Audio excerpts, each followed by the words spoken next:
বিশ্ব রাজনীতির মানচিত্রে ভারত নীরবে নিজের জায়গা বদলে দিচ্ছে। কোনো বড় শোরগোল নেই, কোনো হুঙ্কার নেই, তবু ভারত প্রস্তুত হচ্ছে এক নতুন শক্তির জন্য। বিশ্ব যখন ভারতের দিকে তাকিয়ে প্রশ্ন করছে, ভারত কোনো উত্তর দিচ্ছে না, কারণ উত্তরটা ভাষণে নয়, উত্তরটা লুকিয়ে আছে কাজের ভেতরে। এক নতুন শক্তির জন্য ভারত রেললাইন বদলাচ্ছে, বন্দর বদলাচ্ছে, বিমানবন্দরও বদলাচ্ছে, আকাশ আর সমুদ্র দুটোতেই শক্তি বাড়াচ্ছে ভারত।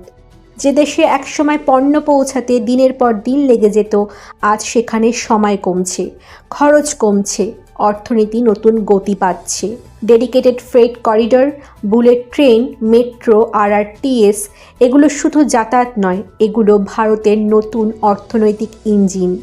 এসব শুধু প্রকল্প নয়, এসব ভবিষ্যৎ দখলের অস্ত্র। যে দেশ একসময় প্রযুক্তির জন্য বিদেশের দিকে তাকিয়ে থাকতো, আজ সেই দেশ বানাচ্ছে নিজের স্যাটেলাইট, নিজের ন্যাভিক। মানে আর পুরোপুরি বিদেশের ওপর নির্ভর নয়। চিপের যুগে দাঁড়িয়ে ভারত বানাচ্ছে নিজের সেমিকন্ডাক্টর ফ্যাব, কারণ চিপ ছাড়া যুদ্ধ জেতা যায় না, চিপ ছাড়া অর্থনীতিও চলে না। তাই আজ শক্তি মানে শুধু সেনা নয়, শক্তি মানে প্রযুক্তির দখল। আর প্রতিরক্ষায় ভারত বানাচ্ছে AMCA স্টেলথ ফাইটার, দেশীয় অস্ত্র, আত্মনির্ভর প্রতিরক্ষা। বার্তা একটাই, নিজের নিরাপত্তা নিজের হাতে। এগুলো আলাদা ঘটনা নয়, এগুলো একটাই বার্তা দিচ্ছে, বিশ্বের জন্য এটা উন্নয়ন, শত্রুর জন্য এটা সতর্ক বার্তা, আর ভারতের জন্য এটাই ভবিষ্যৎ।